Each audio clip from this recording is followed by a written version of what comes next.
In this episode, we're talking about compassion, so sit back and stay tuned for more.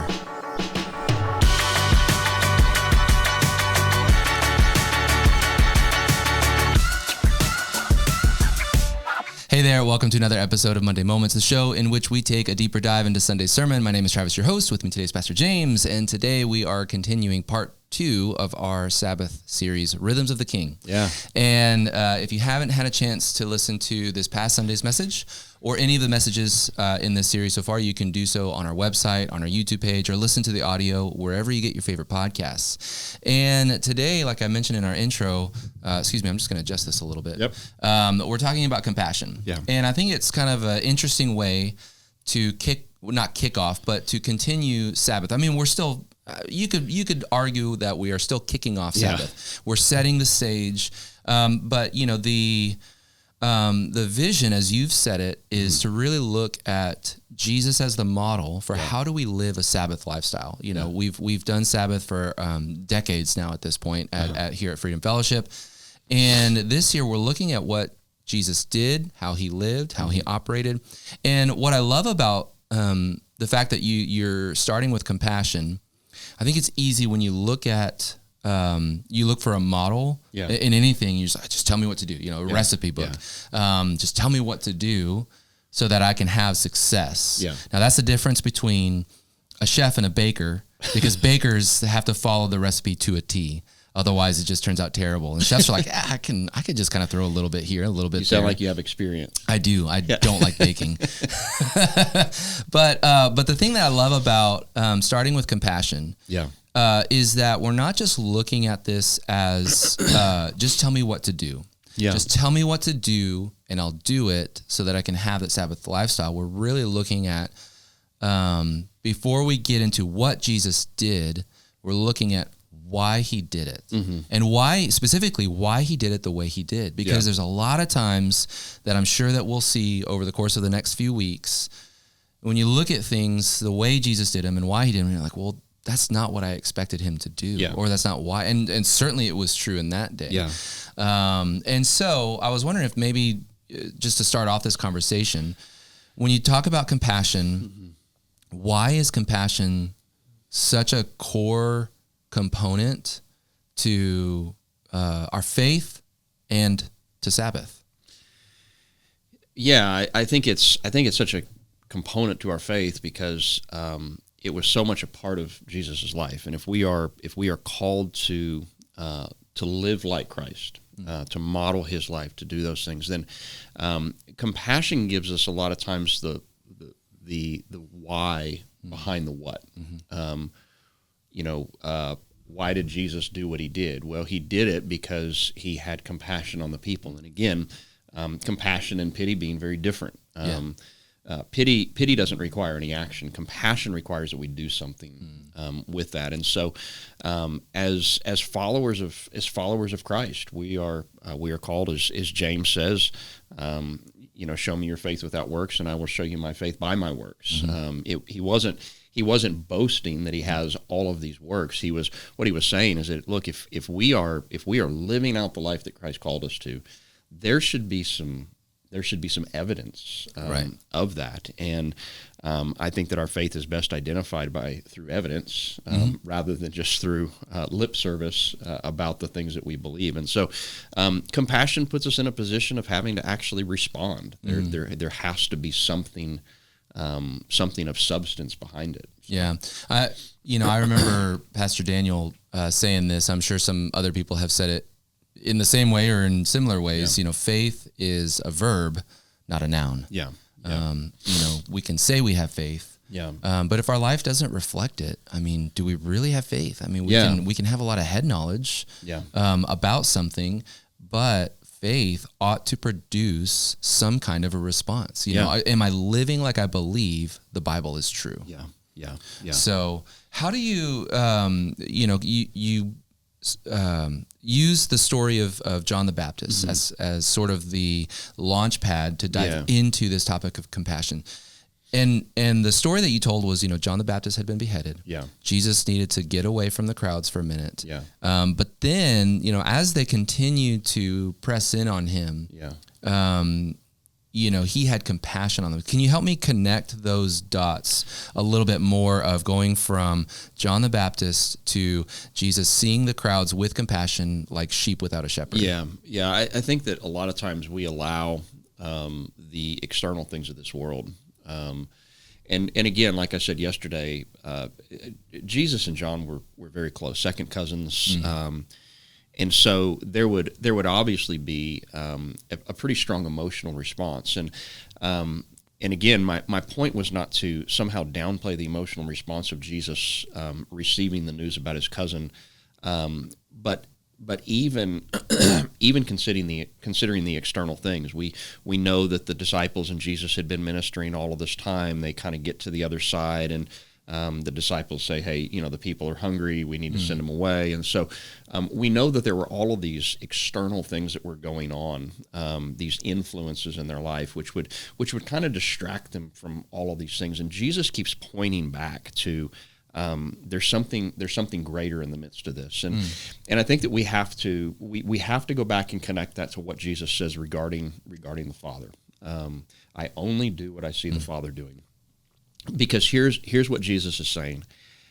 I 100% trust my Father to provide for me in these things. So he is trustworthy. I can follow him. I can do what he says to do, and I can follow where he is leading me, because I know that whatever I need, he is going to provide in that place. And so what it does is Jesus kind of grieving over this and all of these other things, but then he looks to the Father in the midst of all of these things, and as he's coming across, what does he see? He sees the people, and the Bible says that he has compassion on them. He sees that they are. Mark records for us those words. It says that they were like sheep without a shepherd. They were lost, and and it paints this beautiful picture that. Sometimes we can get really hung up in what is going on in our life, and we can just miss opportunities. It's not that it's not that the Father did not care about Jesus's grieving in that moment. After all of this is done, Jesus does. He goes away and he spends some time alone.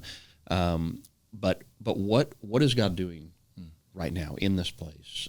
And do I trust in his provision for whatever it is that I'm going through? Yeah. It's such an interesting dynamic where I think something like the loss of someone who's close to us. Yeah. I want to be careful how I phrase this, because I don't want it to sound cold or anything like that. There should be an amount of time that we take to grieve. Yeah. And I think you said that really well. It's not that the Father didn't care about, Jesus grieving over the loss of John, but yet there was that place of compassion that kept Jesus from remaining there. Yeah. And saying, no, God still has purpose for me here. And so, I see that compassion being a critical component to not allowing ourselves to get stuck in that place of being so overly consumed with our own things. And I realize that, the loss of a loved one is a tricky one. But when we talk about Sabbath and zooming out a little bit, I think it's so easy to take that same principle and apply it in so many different ways, whether it's, my job, my kids, family stuff, whatever. Yeah. To get so wrapped up and consumed in our, and that was something you talked quite a bit about, is not being so consumed about our own stuff. And compassion really causes us to see those around us as needing that thing that really it's God in us. Yeah. And compassion causes us to come out of that kind of tunnel vision and see those people around us in that way. So how you talked a little bit about, compassion being different from pity, and even being different than empathy. Empathy is great, and it's not to say that empathy is bad at all, but can you talk a little bit more about how do you see compassion being different than empathy or pity? Yeah, again, compassion has an action. One of the things I said yesterday is compassion without action is pity. Yeah. And so I can feel really bad for someone, and I can look at someone's situation and go, gosh, that's terrible. But then if I don't do anything about it, it's not really compassion. Always led to a movement. Anytime you read and Jesus had compassion on them, there was something, some sort of a power that was released after that. Jesus went in there and he did something. And I think it's important that we really take the time in those moments, and again, just taking a cue from Jesus's life, that when we encounter those things, I think that we can actually convert pity to compassion. I think maybe sometimes compassion begins as pity. We look at someone, we're like, oh man, that's terrible. I think it becomes compassion when we go to the Lord and say, Lord, what would you have me do? And I'll tell you, I just had a conversation with someone last night that came up to me, and they said, hey, I actually had an opportunity yesterday after I was leaving church, and I just saw this. I saw this person, and I felt like I was supposed to go over and talk to him, and so I went over and talked to him, and I realized as I was talking to them, just terrible things going on in their life, and horrible things. And I'm just sitting here going, Lord, what would you have me do? And I'm like, well, I can't fix their problem. I can't do any of these different things. And the question was, he said, I spent about an hour with this person, just listening and doing those things. And he says, is that enough? And I said, I think sometimes one of the most compassionate things that we can give people, what we do for people, is to give them our time. Mm-hmm. Just to sit there and listen. And I think sometimes we view compassion as fixing the problem. Like, well, as if I've got to give them money. I've got to fix their situation. I have to try to come in and do these things. And so we look at that and we think, well, I can't do anything with that. But again, the rest of the story was the feeding of the 5,000. Right. I think a lot of times we look at what's in our hand and we say it's not enough. It's not enough. And so we're like, well, I don't have enough money to fix this problem, or I don't have enough knowledge to fix this problem, or I don't have any of these things. Well, what do you have? I've got some time. I can sit down and I can listen. Yeah. And who knows what the Lord will bring about as a result of that. And so I thought it was just such a beautiful example of kind of moving into this place and saying, look, I'm just gonna give what I've got right now in my hand, which what I had in my hand was I had a little bit of time that I could just sit down and listen to this person and just comfort them and walk alongside them and help them be a little bit more known. Pity would be to look at that same individual and just go, I'm going to pray for them. Wow. And I'm just going to kind of move on. I'm not going to do anything. I'm not going to enter that world. I'm just going to kind of keep my distance a little bit. I feel really bad for them, and I'll probably say a prayer for him. But I would say that it probably looks similar to the story of the Good Samaritan. People passing by and seeing him and probably feeling something towards him, but not doing anything. Yeah. And the Samaritan that comes along, and again, it's parable. Jesus is talking about this, but it resulted in some form of action. And I think that's what's so beautiful about compassion, is that we're willing to do more than just acknowledge that there's a problem. We're really asking the Lord, how would you have me engage in this right now? Yeah, it reminds me of Peter and the apostles after Jesus ascended. Holy Spirit came, filled them. Pentecost, this is afterwards. They were walking and they saw the beggar. Yeah, Peter and John. And Peter, John, and said, "Silver and gold have I none, but what I have I give to you. In the name of Jesus Christ, stand up and walk." Yeah.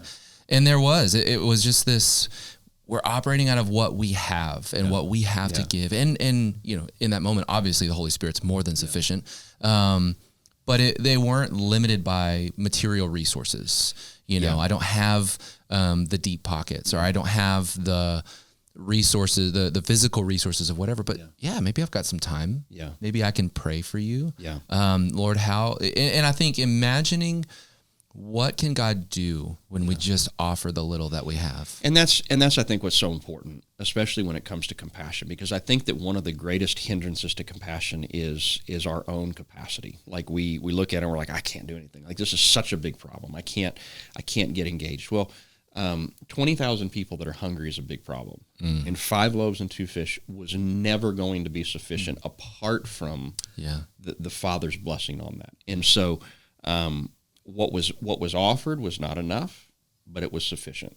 And I think that that's where we have to really begin to maybe to relook at the way that we view the world around us, because I think that we so much get caught up in viewing it from our own capacity and saying, I can't tell you how many times I've heard people say, if I just had more money or more resources or more understanding or more all of these things.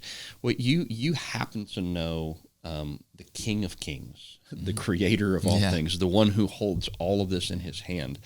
If you were just to, in obedience, I'm not saying that we shouldn't work hard and we shouldn't, maybe at some point the Lord's going to give you more of those things. But I will tell you, it's a whole lot easier to be faithful with much when you have been faithful with little. Right. And so many people look at what they have as being little, and so it almost hinders their faith at times, because I think this isn't enough. This isn't significant. Yeah. And I think just to walk in the faithfulness of that and just say, Lord, in those moments where I see these things, how would you have me? I'm going to bring to you what I have, and I'm going to trust that in your hands, it's always enough. It's sufficient.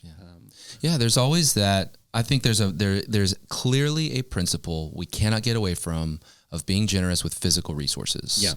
Yeah. Bar none. But I do think, there's a lot of times people are like, well, I don't know enough. I don't know enough Bible. I don't know enough this or whatever. And I think we undervalue, like you said, just being with people in whatever it is they're going through. And this is a little bit of an extreme example, but I think of Job's friends. Yeah. They were the best friends before they opened their mouth. You know what I mean?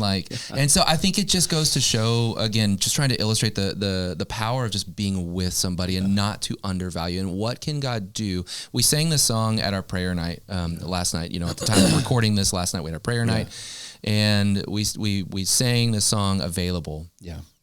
I hear you call, I'm available. Yeah. What can God do? Yeah. In us and through us, if we simply say that in every situation we come across. Yeah. And I don't know if this is the end all be all, but a lot of times for me, I have to remind myself, I'm not the hero of this story. Yeah. God is. Yeah. And how often do I limit, God or situations or circumstances by trying to offer a man-made solution to a God-sized problem? Yeah. And that's what you said, feeding of 20,000. So that's a God-sized problem.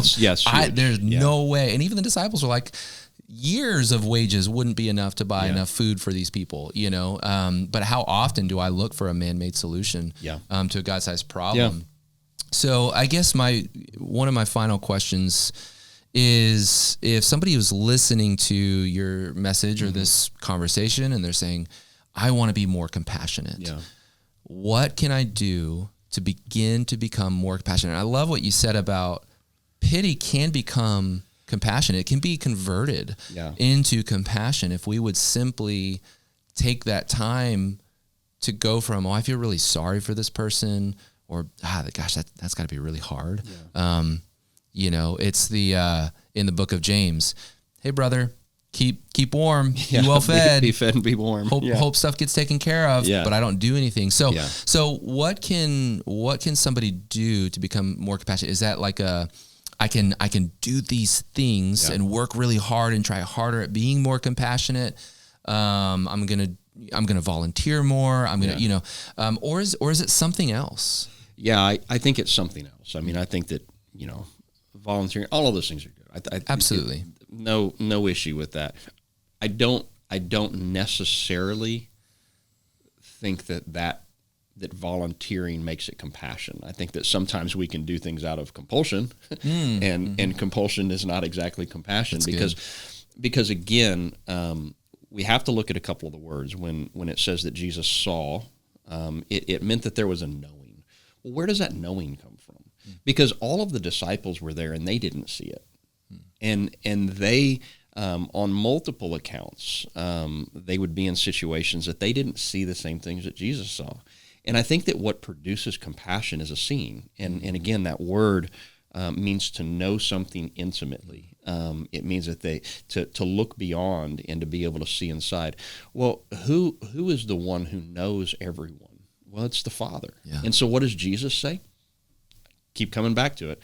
I do only what I see the Father doing. And so I think that if we are going to become people of compassion, we have to get very we have to get very disciplined to ask ourselves on a regular basis, Lord, what are you doing in this moment? Yeah. And then be willing to trust him with the answer. You know, I used the illustration yesterday of traveling on vacation, and I love planning our vacations. My wife also loves me planning our vacations because it allows her to just be free and to experience that. And so much of what we look at Jesus' life, I said yesterday, he just never seemed hurried. He just never seemed like he was being rushed through anything. And I think a lot about that. There is a comfort in knowing that someone else is directing our paths. That's good. And that's what Scripture says that he will do. It says that he orders the steps of the righteous. And when we simply rely on the Lord for these things, we tend to get caught up in all of the peripheral things. I don't have time for this. And you know, we were talking the other day, and something was going on. I'm like, hey, we need to hurry. And Kelly's like, well, what do we have to get to? And I'm like, I don't know. Like, I don't, but there's just this anxiousness. It's like, oh, we got to go. Yeah. And to where all of a sudden, like, there wasn't even a reason for us to be in a hurry, but I was in a hurry. And I think that a lot of times when we are in situations that they could use some compassion, I think that just the sense of hurry within us oftentimes gets in the way. And again, maybe it might be. We might have something in our hands. John says in 1 John there, he says, if I hold the goods in my hand and I see my brother in need and I don't do it, well, the love of God is not in me. And so again, to just get really, really good and get in the habit of any time I see that. And again, I think it can start with pity. It can start with seeing a situation going, man, that's really hard. As long as we follow it up with, Lord, what would you have me do in this situation? And it could be as simple as going over and saying, hey, can I just pray with you right now? Yeah. That may be all that the Lord is asking of us in that. Yeah. But it could also be something else. And in trusting that if God is leading us in that area, he's not just going to provide for that need, he's going to provide for all of the external excuses that I would make up in that moment. And just to trust, Lord, you're going to take care of these things. Yeah. And if God is leading, God will bring the provision in those areas. And so I think that just to become more compassionate really requires that we get much better at just looking to the Father and saying, Father, what would you have me do in this moment? I love that. One of the things I'm hearing is that unhurried doesn't necessarily mean cavalier, haphazard, I'm winging it. Jesus was still very intentional. Yeah. You know, and the intention was in every situation that he was in, he was looking to the Father. Yeah. Father, what would you have me do? What are you doing? How can I join you in what you're doing in this? An unordered life is not a biblical life. Right. Because if we're living a biblical life, we are by definition looking to the Father for our direction. And the Father, by definition, is a God of order, looking around the world. Yeah. And so a lot of people blame God for being unordered. I don't think if you're really following God that your life is going to be unordered. Yep. And that's the thing about Jesus's life is like it at every turn where it looked like, oh, they're going to miss an opportunity, like Jesus just kind of shows up and it's like, oh no, that was the perfect outcome. Like he did it. Yeah. Like it worked because he was so dependent on the Father's lead. Yeah. And I think that's really good. Are we taking the time to be intentional? Yeah. Doesn't mean that, life isn't going to be busy. It doesn't mean that life isn't going to be sometimes stressful or whatever, but are we going to, in those moments, whether calm or stressful, to say, Father, what are you doing? Yeah. How can I just remain connected to you in this moment, in this season, in this whatever? And I loved kind of the other thing that I was writing in my notes as I was listening to your message.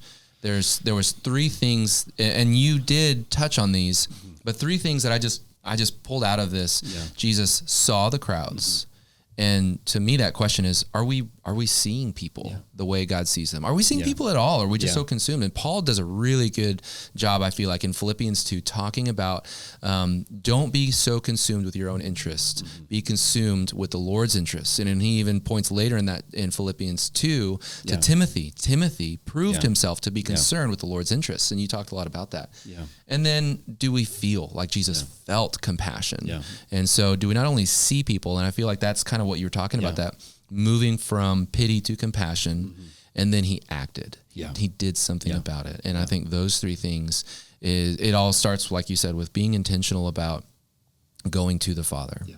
So, well, thank you so much for taking some time to dive into your message. And thank you so much for being with us for another episode of Monday Moments. Is there ever a time that you experienced compassion for somebody? How did the Lord lead you in that moment?